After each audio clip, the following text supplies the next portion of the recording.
Record.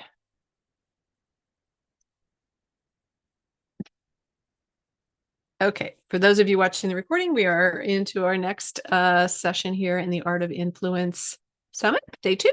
And I'm just telling a story. So one of the fears that people have is that nobody will show up in their event if they do an event. And I'm telling the story. I was telling everybody this story. I went to I had a workshop in a library, got all my stuff there, got all set up, everything's ready, hooked up to my PowerPoint hooked up to the screen, all my handouts, and it's time for the event to start and nobody's there. And I waited for I think I gave it 45 minutes or maybe even an hour, hoping, against hope that somebody would come. Nobody ever showed. It was a no-show. So it's one of the biggest fears that we have, right? And so I'm thinking, the first thought is, I'm a failure. I mean, who am I to think anybody would come to my workshop? Obviously, nobody will. They didn't. Here's the facts. Nobody came. So I felt very deflated. And then on the heels of that, it was like, dang, I put all this time into this thing, and I drove myself here and got all my stuff together. And then so I was a little bit angry. And then so I packed up all my stuff and I went out to the librarian desk there and I said, well, nobody came, so I'm going to leave. And she goes, oh, I'm so sorry.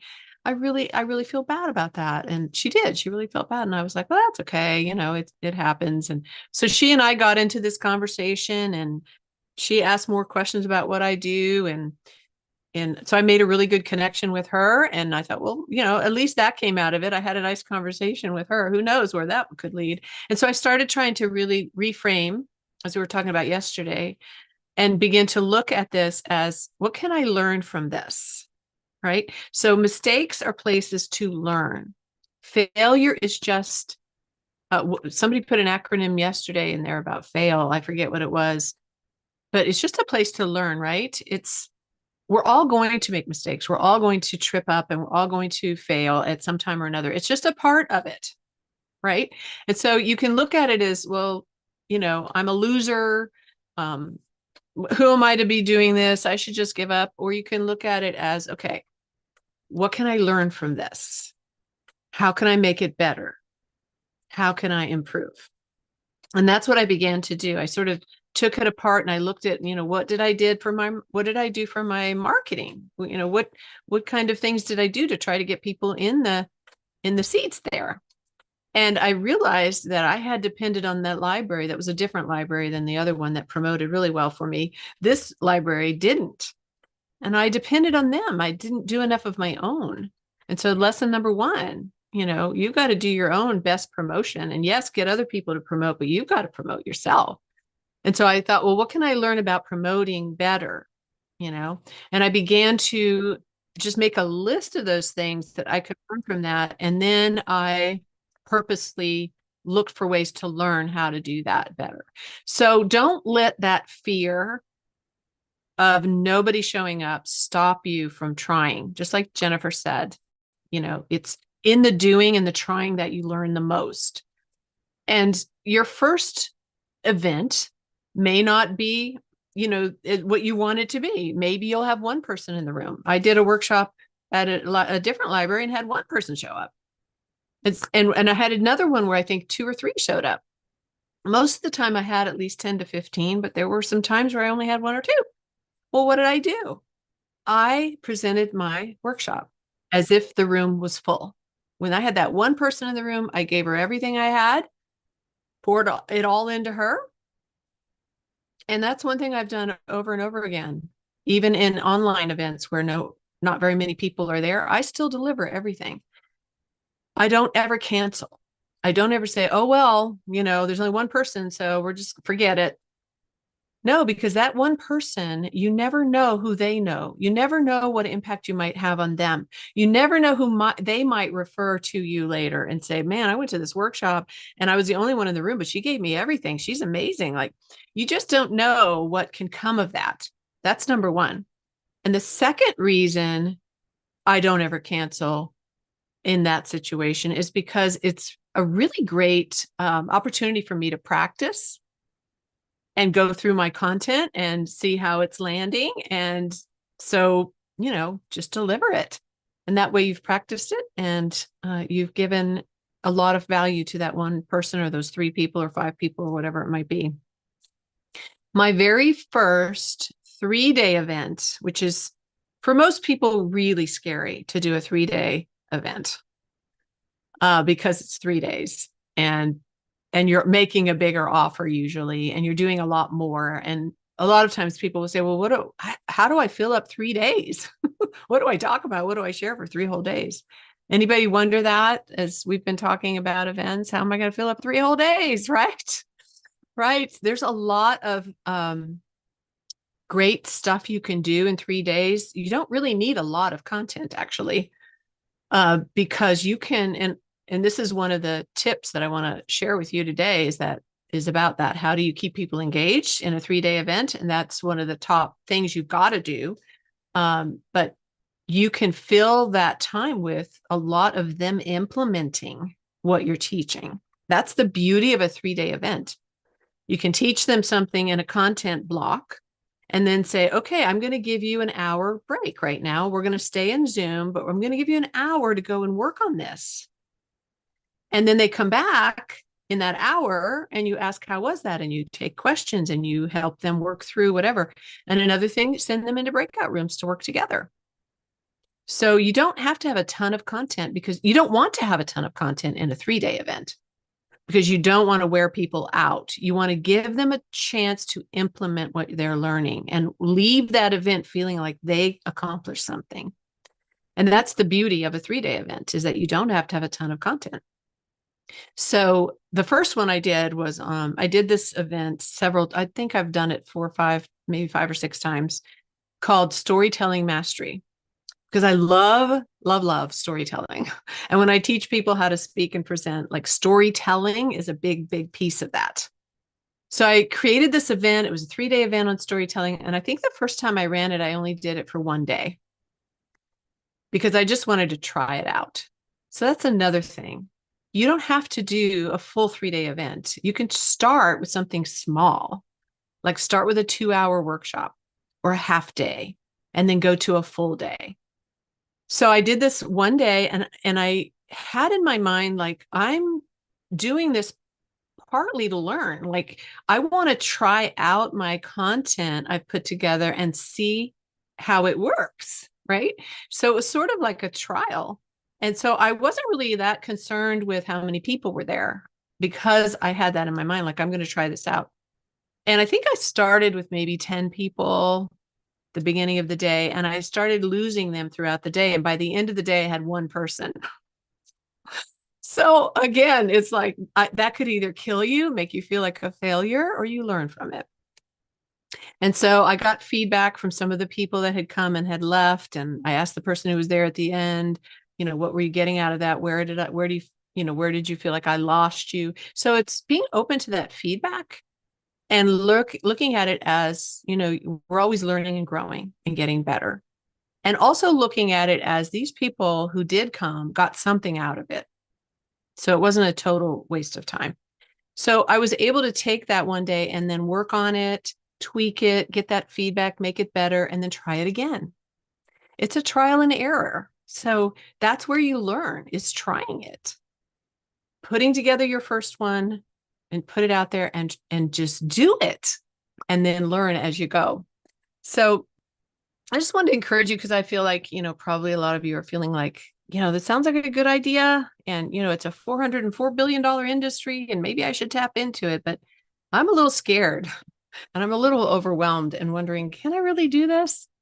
And I would say you can do it. I've done it. And if I can do it, you can do it, because I used to be terrified too, believe me. But finally, I was just like, all right, I'm just going to try. I'm going to do it. I'm going to see what happens. And now I love doing them. And I really get, for myself, a lot of fulfillment out of being with people for 3 days or 3 hours or whatever it might be, and just helping them to achieve whatever it is, that they want to achieve. So I want to share with you, and let me share my screen again. Just some ways that you can make money doing this. So, Jennifer was sharing with you about the offer, which is huge.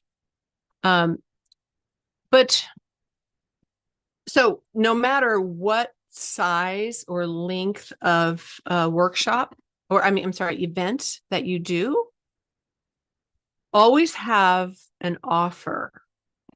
But here's some different ways you can make money. Number one is, of course, you can make money. A lot of times people think that the money that you make from events is the ticket sales. And I've had people ask me, like, how do you make a lot of money just selling like a $97 ticket or a $47 ticket or $27 or whatever, or even, a free event? One way is you make a little bit on the ticket sales, but the ticket sales is not really where your money is at in an event. That is a way to, one reason why you want to, like I do a lot of times, I'll do a free event and where I make an offer for a paid program, or like this event, it's free with a $97 upgrade to VIP. Why do people do that? There's several reasons. One is it's not so much that you're making money as the host, but it's seeing who's really serious about learning, right? So when you invest something in your learning, then you're more invested in your learning. So it gives people an opportunity to have some skin in the game. And this is like a mental trigger. When people spend money, even if it's just a little bit, it triggers something in our brains that, okay, I'm more invested in this now. So I'm going to show up. I'm going to pay attention. I'm going to be interactive. I'm going to learn because I put some money into this thing. So it actually helps the attendees get better results out of it. And I have done this so many times, like where I've offered something free and people show up, but they're not really as invested. And so they're not really paying attention. They're sort of halfway paying attention. I've done this myself when I've gone to things for free. It's just something that happens in our brain. So that's one reason. And the other reason is if you're going to promote with your promotional partners, one of the incentives for somebody to promote for you is that they get a part of that ticket sales. So usually for me, I will offer my promotional partners 50% of the upgrade ticket. And I get that when I promote other people. So that's a part of it as well. It's an incentive for people to promote you. But also it gives you that opportunity to offer something of more value to those VIPs and gets them more involved, right? So it helps you to kind of weed out the people that are looking for something for free and the people that really are willing to invest and want to get more. And those are more your ideal clients because they're more invested, they're ready, they're in that place of ready.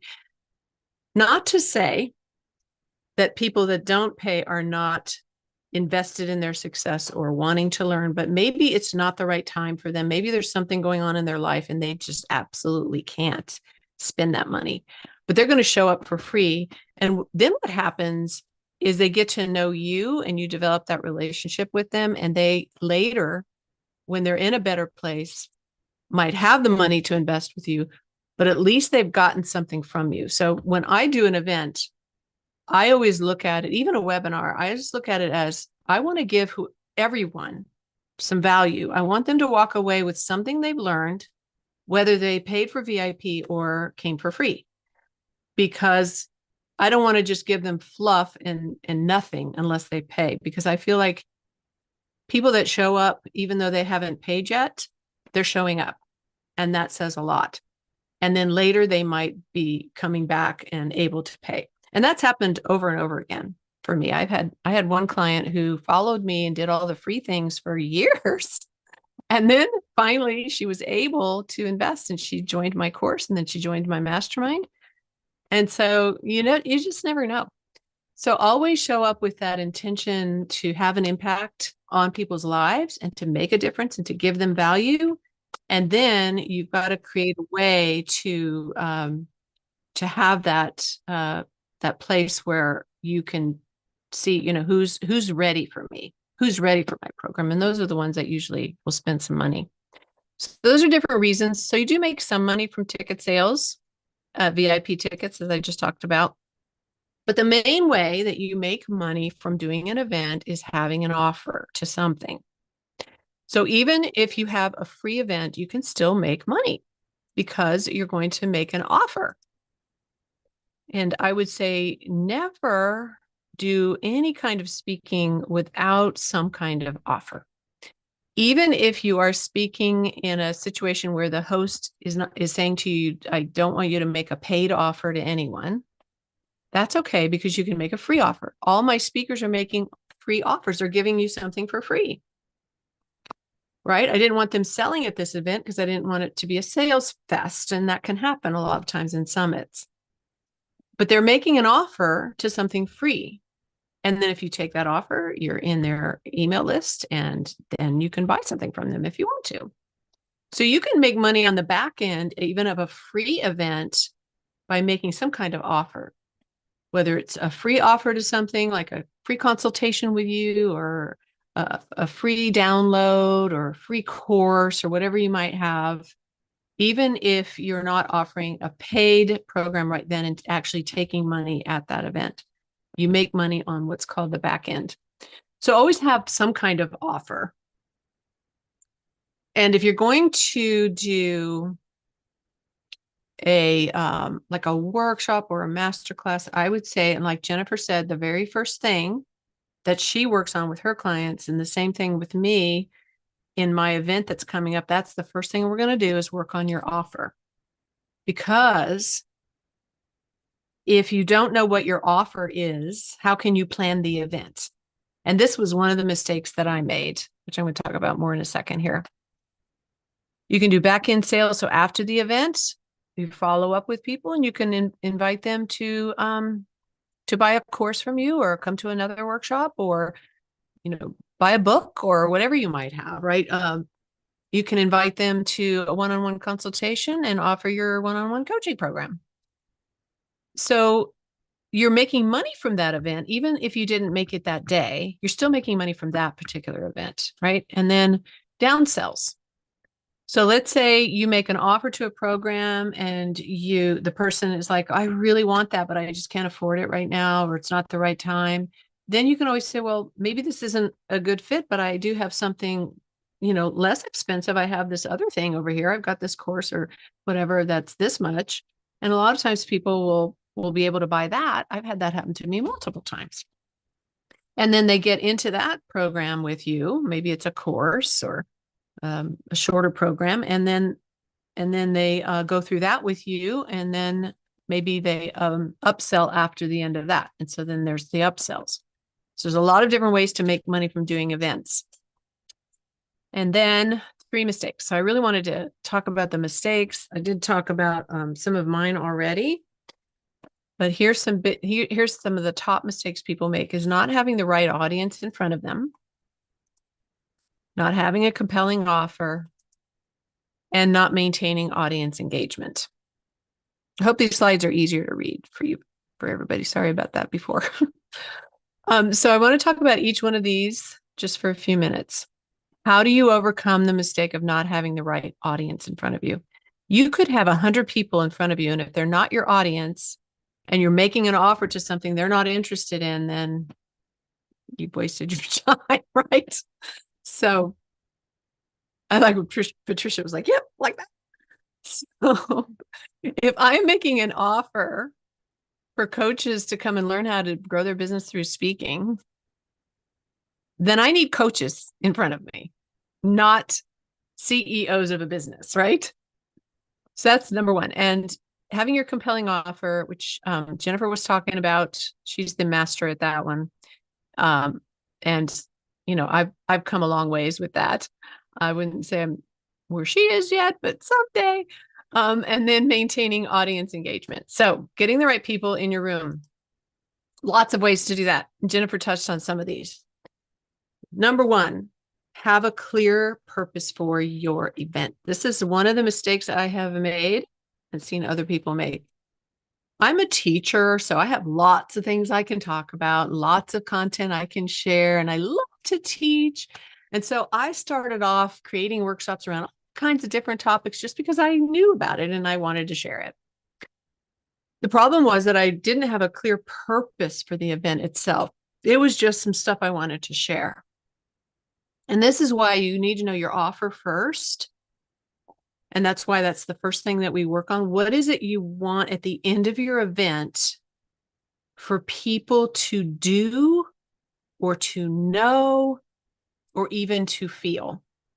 So that's the first thing. It's begin with the end in mind. At the end of your event, what do you want them to walk away with? Do you want, and what do you want them to do? What action do you want them to take? And you start there, and then you create the purpose of the event around that end piece, that goal at the end.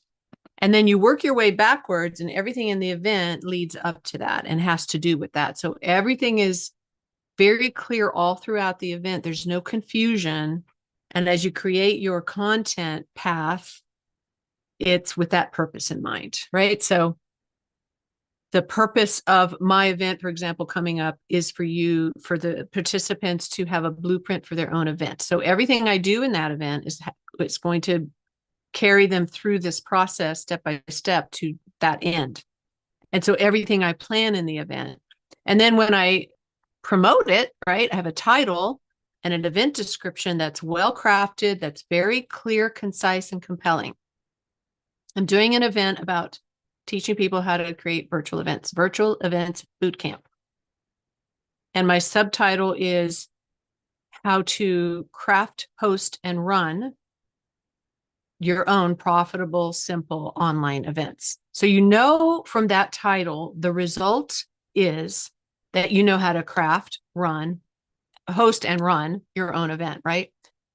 So ChatGPT is great for this if you're not really good, and I'm not great at coming up with titles. So I'll go to ChatGPT and I'll put in there what I want to do and what I want to create. And I'll ask ChatGPT, give me some titles for this.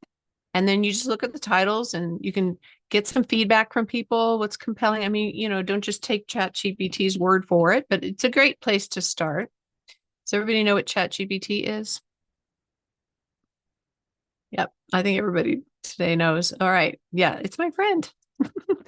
And you can also get help with your description and all that kind of stuff. But I would definitely say don't just take ChatGPT's, like make it your own, use it as a starting place, and definitely get feedback around the description and the title, because that's so important to getting people in the room. Your title, your description, it has to speak to the right people. Right? The title and description describes who is it for and what are the results they're going to get. Make it clear. Don't make it fancy schmancy and people don't know what the heck you're talking about. Clear to the point is always best. Like Jennifer was talking about that.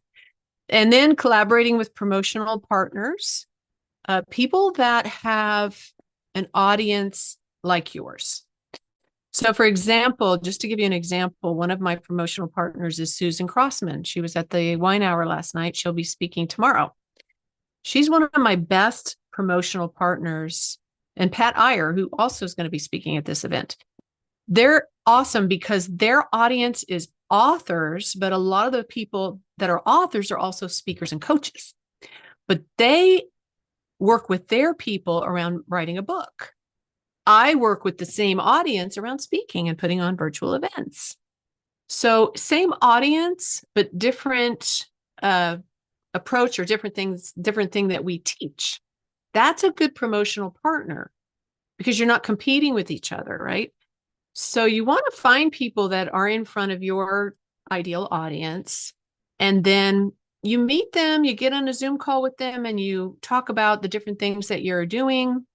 And you just work out a deal. You figure out how to promote for each other. And one of the things I would say with promotional partners is you want to promote something free. You want them to promote something free because they usually don't want to promote a paid thing for you. They want to say to their audience, here's a free workshop. Patricia's got a free workshop. You need to go because she's awesome. And then in her workshop, she makes her offer to her paid program. And then you give your promotional partner a commission of anybody that comes in to your paid program from their list. You give them a referral fee. And then you did the same for them. So in my event, I'm going to be going into this a lot more in depth. But again, I highly, highly recommend, if this is of interest to you, that you go to Collaborate this weekend, sign up for that. Even if you can't go the whole weekend, and Raj can drop that link again in the chat, go to that. It's one of the best events for that. And then you want to get people excited even before the event starts. And you can do that by,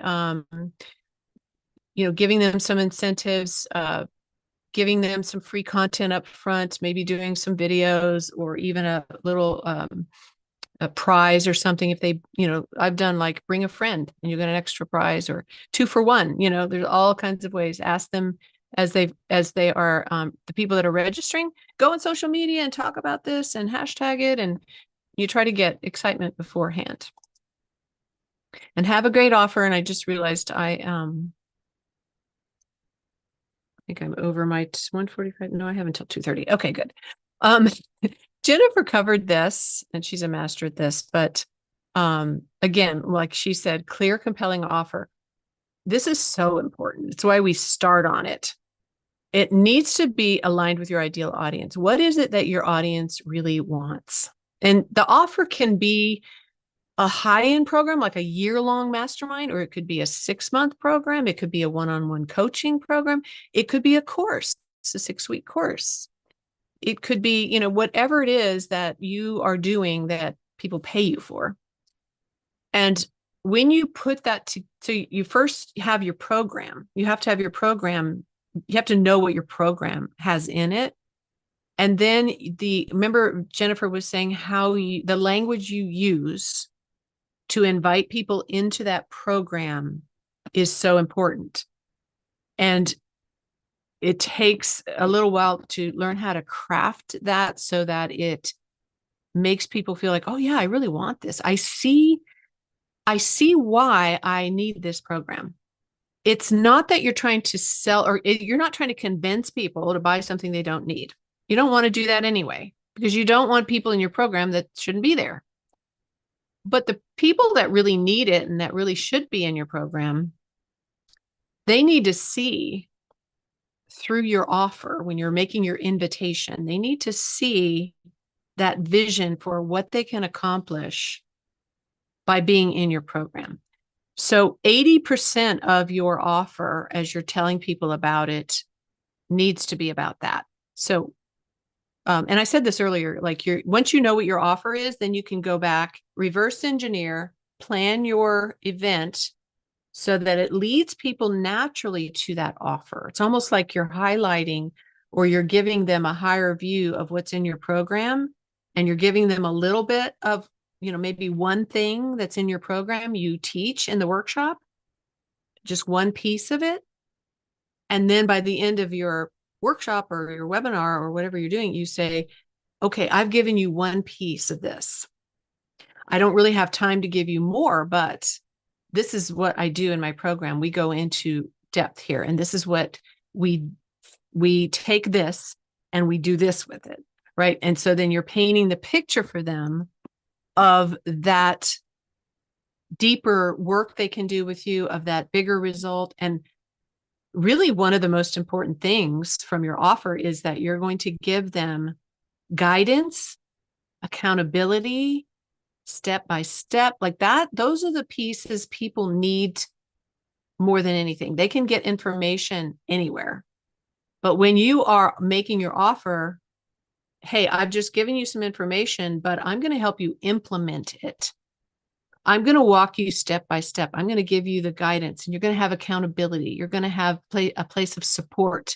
You're going to have a place to get your answers to your questions. That's what makes your program super valuable.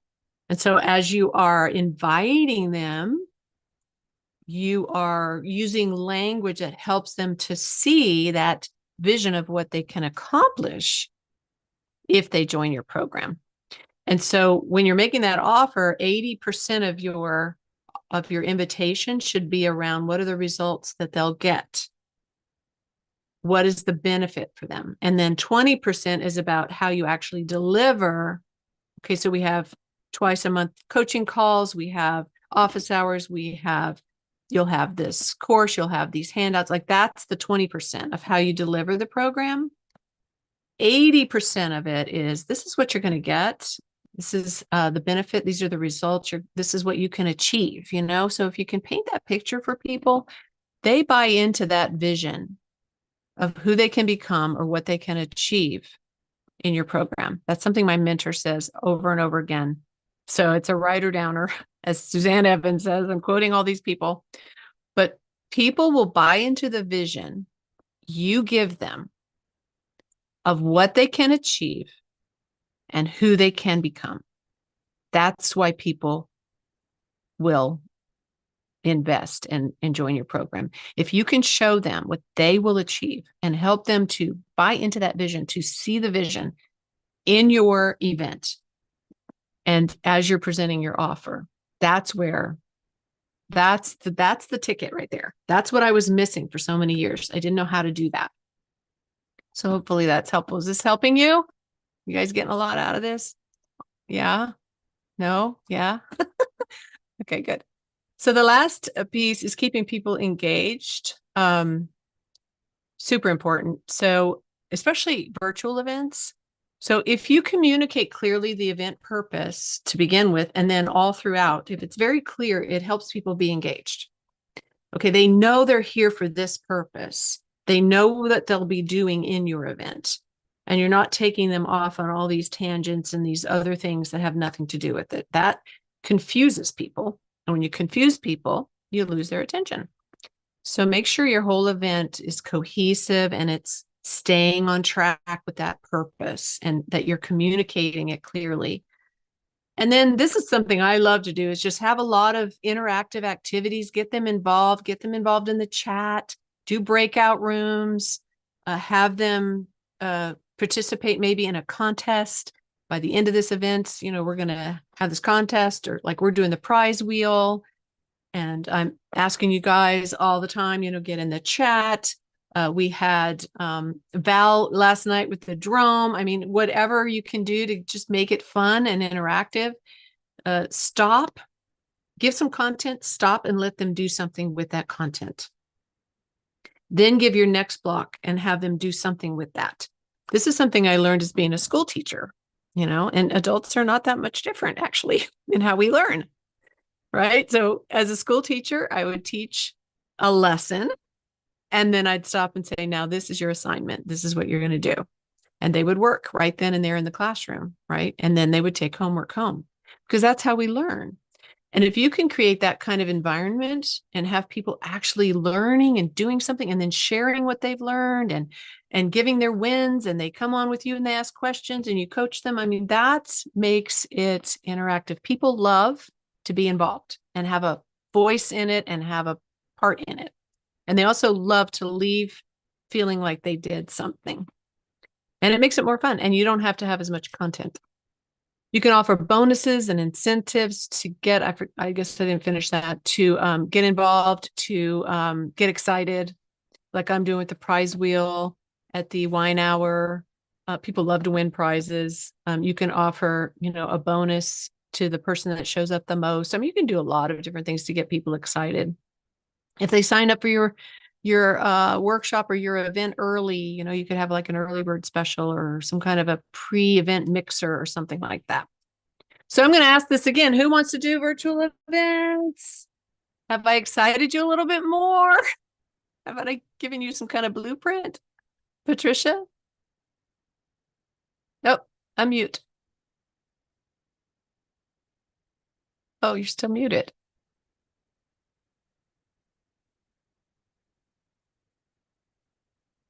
Raj, maybe he has to let you unmute. I don't know. Oh, there you go. Yay. Oh, it's all me. It's all me. Yes. Oh. I am learning a lot from this group, and I appreciate Marjorie letting me know that it was happening. And I want to share with people the ease of communications. I am a voice talent. So any speakers who need me to record their entry message, let me know. Oh. So yes, this is useful to me. The events I would host would be to help children prepare for job interviews and Mm, college interviews and to practice on screen to introduce themselves in an effective way. They know what they can do. They just can't always express themselves clearly. So right. you are a confidence coach, and I'm going to help younger people, I think, do I a better love job it. at it. Oh, I love that. Oh, that is so. I have a friend who does that, Jackie Bailey. I don't know if you've ever heard of her. Speak, feed, lead. That's what she does. She helps young people speak. She gets them on stages, even on TEDx stages. Teaching young people how to communicate and speak is so valuable. It's so important, and it helps them all through life. So glad you're doing that. That's awesome. Yay. Thanks for sharing. Glenn has his hand up. Come on up, Glenn. Hi. Hey, Hey. I have gotten so much value from this, but I kind of feel like an imposter because I don't, right now in my profession, I sell residential solar sales. So it's more about getting in now. With the back injury, I'm not able to get out and walk on the doors as much. So it's about doing more of events. But I wanted to thank you for how helpful it is or was, and but I just also got the wheels turning. Like, I know so many high power people like Megan Fettis. We're dear friends, Yeah, I mean, and all these different people. And now I'm starting to wonder, like, I know I probably got six really strong people that would just come support me because of who I am and how I've supported them. Um, absolutely. but how do I become that face that people would trust? Mhm. Because the power behind me is 20 times the power that I am. How Oh, would you address that, ah, Janelle? good one. That's a good one. So, imposter syndrome again. This is okay. So, just as an example, I brought Jennifer Deepstratton here. She's way beyond me, and I learned from her. She's one of my mentors. I'm going to have later on Thursday one of my coaches that I've learned from for years. He's been coaching for 20 some years, Jeff St. Laurent, and I purposely did that. So, you can feel like, oh my gosh, I'm like way below where they are, and who am I to be teaching this to them? But what I do is I look at those people. If you were to invite them to something you do, or ask them to promote you or interview them, you could do an interview with them and use that. I look at that as I'm providing really great value to the people here at the summit when I invite, like Megan Fetes. Is that how you say her last name? I just met her. Fettis. Fetes. Okay, she's coming as a speaker. Um, I don't know some of these people, and some of these people are more advanced than I am. If you think about it in terms of how big their audience is and how big their reach is and how well known they are. But that helps me to invite them here because I'm adding so much more value to the people coming. I mean, you guys are getting a ton of value from these experts, but that also helps me because they're sending people to me and I'm in the room with them. Like, they're speaking at my event. And so it helps me to kind of move the chain up a little bit as far as my own visibility. We really can only, it's that what is that term about the waters and all the ships rise in the water? What is that? Can't remember that saying. You're on But your own. yeah, we help each other, right? Right. And as long as it's somebody that's going to speak to the same topic and the same audience, so it's all synchronized. A rising tide, yes, thank you, Cheryl. There we go. Yeah, a rising tide lifts all ships and all boats. That's how I look at it. We're all on our own journey, and we're in our own place of where we are based on what we've learned so far. I've learned what I've learned up to this point. I'm where I'm at. I'm not where I was a few years ago, and I'm not where I'm going to be, but I'm on my way. And, Jennifer's like, I look at her as like, as far as her reach and her, the size of her business and everything she's doing, she's beyond me. But if I follow her and I hook up with her, like, it helps lift me up too. And so it's really getting that out of our head that that imposter syndrome of, well, that person is so much better than me, and who am I to speak to that same thing, that same topic? And to be honest, it kind of, at first today, I was like, oh, who am I to speak about making offers when I've got Jennifer here? But I can bring my own viewpoint and my own story and what I've learned to the table that's different from Jennifer, right? So even though we're talking on the same topic and she is an expert at this and she knows a lot more than I do in some of these areas, I still am an expert in what I've learned and how I teach it. And I can share my own stories and my own expertise and help people. It's just like that idea of a sixth grader knows more than a fourth grader. And the other part of this too, Glenn, is that some people are going to be attracted to me and some people are going to be attracted to Jennifer. So we can't help everybody. We can only help those people that are our people. Right. And I'm going to attract different people than Jennifer for different reasons. I'm, my personality, what I have to share, how I show up compared to what she does. And some people will like both of us, and that's okay too. So, and I did put a comment in the chat that low ticket prices are low energy interest. You know what I mean? That I got, I have all my mentors that are saying like if what do you offer your course for? $97. Well, make it $497. And give some, make sure that your giveaways, your takeaways, and your bonuses, bring that value. And people have done it and excelling. Yeah. And I'm like, and what really caught me today was that you're a Christian, and it's really important to me that people understand the integrity that I bring. I'm in the solar business. It's unregulated and it's very disreputable. And I have killed myself to create 30